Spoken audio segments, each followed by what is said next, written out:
আপনাদের জন্য নিয়ে এলাম মূলা দিয়ে তৈরি একটি রেসিপি। যারা মূলা খেতে পছন্দ করে না তাদেরকেও যদি বানিয়ে খাওয়ানো হয় তাহলে বুঝতেই পারবে না যে এটা মূলা দিয়ে তৈরি। প্রথমেই আমাদের মূলাগুলোকে এরকম কুচি কুচি করে কেটে নিতে হবে। তারপর 1 চামচ লবণ ভালোভাবে মিক্স করে রেখে দিতে হবে। 30 মিনিট পর মূলা কুচিগুলো নরম হয়ে পানি বের হয়ে যাবে, তখন হাত দিয়ে চেপে চেপে পানিগুলো ফেলে দিতে হবে। তারপর একটা ফ্রাই প্যানে সামান্য পরিমাণে তেল নিয়ে তেল গরম করে সেখানে চিকেন কিমা, গাজর কুচি, মাশরুম কুচি, সয়া সস ও সাদা তিল দিয়ে কিছুক্ষণ রান্না করে নিতে হবে।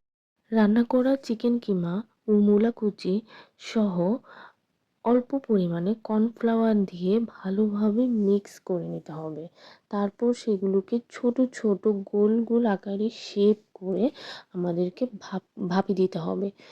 তারপর যখন ভাপ হয়ে যাবে তখন আমাদের রেডি হয়ে যাবে মজাদার মূলার পাকোড়া। নিশ্চয়ই একবার আপনারা ট্রাই করবেন সবাই।